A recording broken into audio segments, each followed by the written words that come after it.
Hello, my name's Elaine Fisher, and I wanted to share my journey with urothelial kidney cancer um, so that others going through it might be able to find information. Urothelial kidney cancer makes up about 5% of kidney cancers, so it's kind of hard to find information on it. There are certain things about my journey that will be very similar to, say, somebody with bladder cancer or any other cancer that responds to the chemos cisplatin and gemcitabine.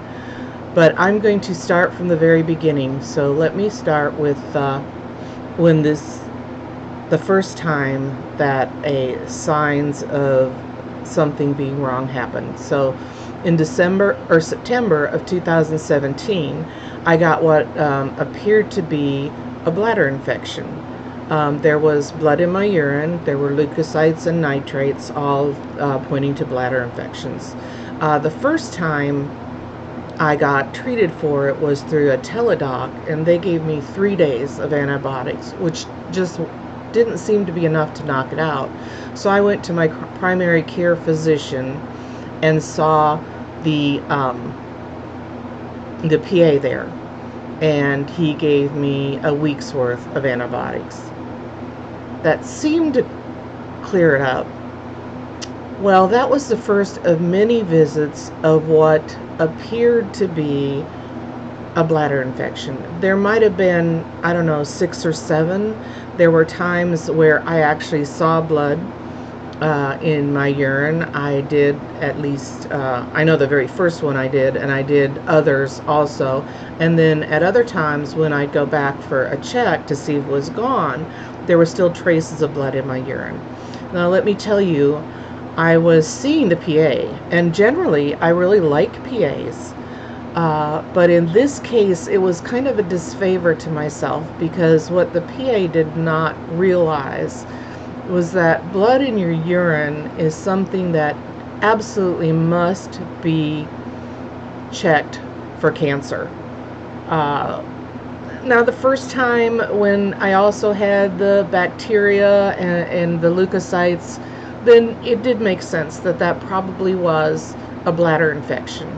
However, when once it went to just leukocytes and blood in the urine, and that's all, that was time to start being serious about checking further for cancer. Now, I will say that at some point that was also my fault, because first of all, we didn't have good insurance. We had like a $7,000 deductible. So I knew that the tests that they would want to give me would be more money than I could afford to put out.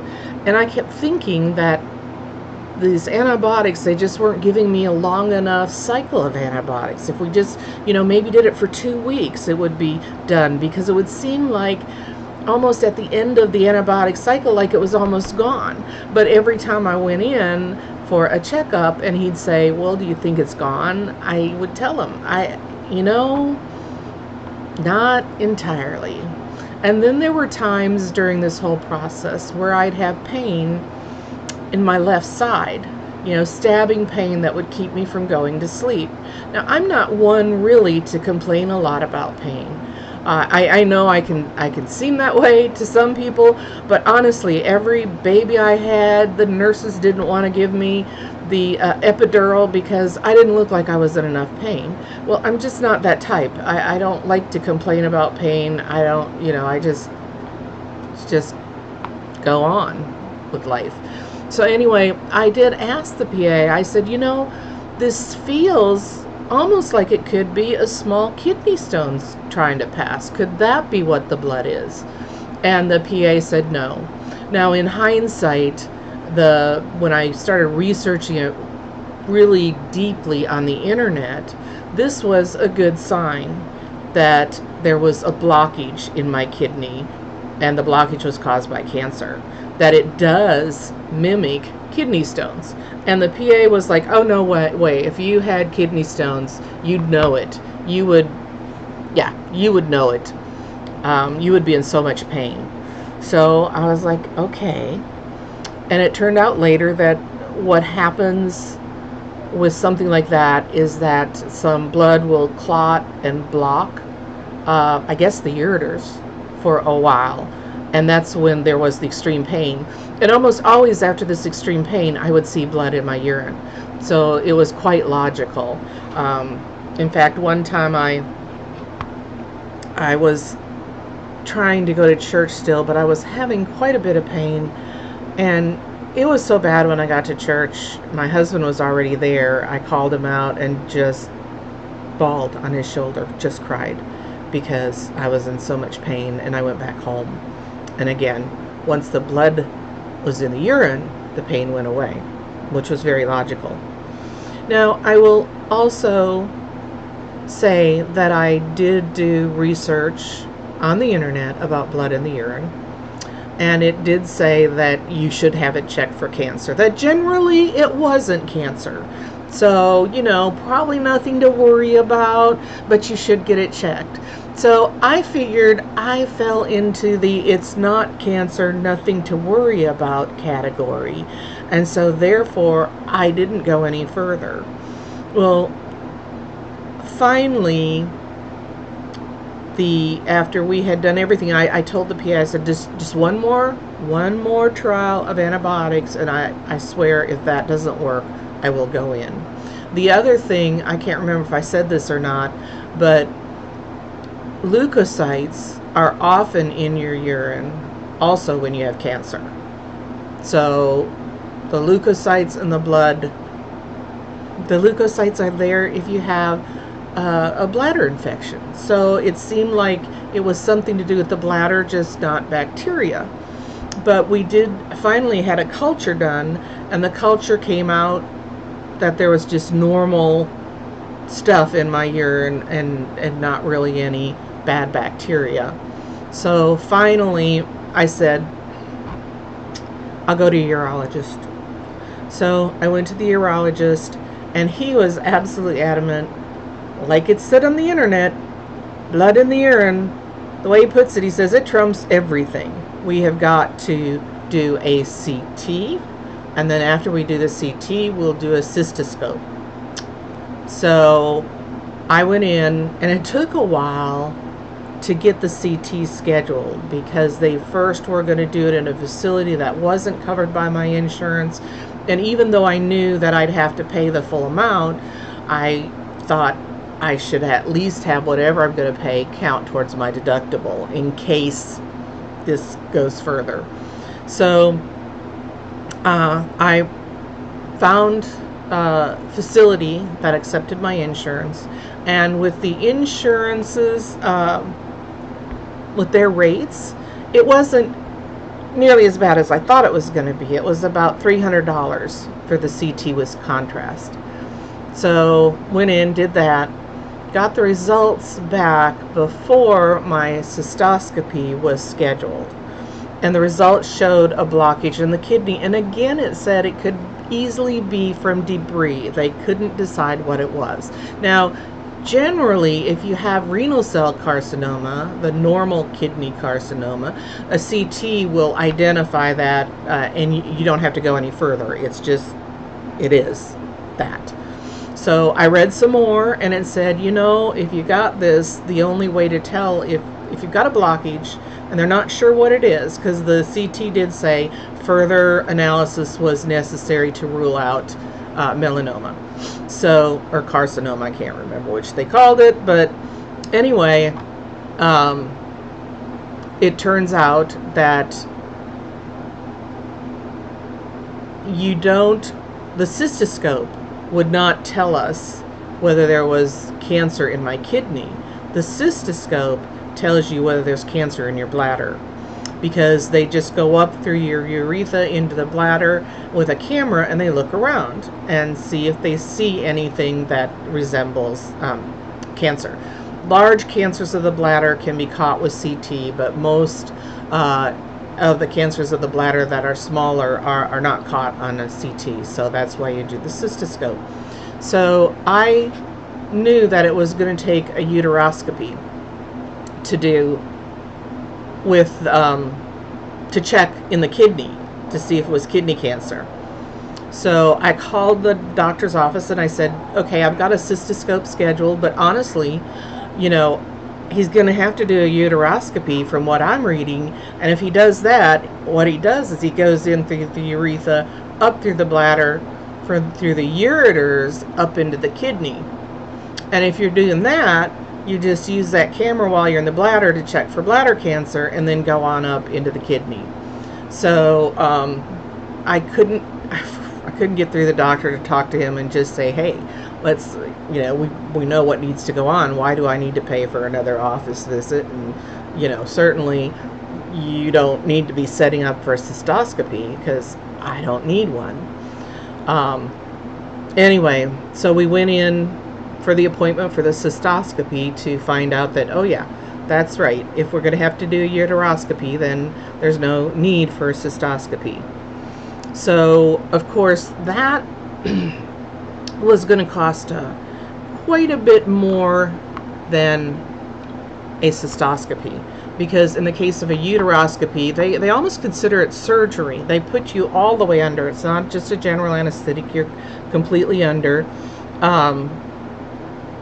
So I was very concerned about the cost of that, and I knew the hospital would want the money up front.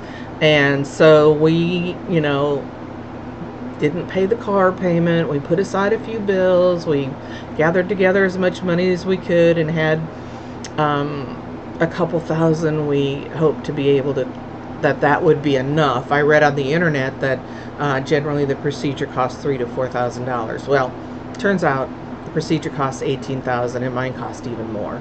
So anyway, the hospital called me and told me how much money they were going to need. And I said, and then they told me some wonderful payment plans they had, none of which I could afford. And so I told her, I said, you know, I said, can I get your phone number so I can call you back? And this was the day before the procedure was supposed to happen.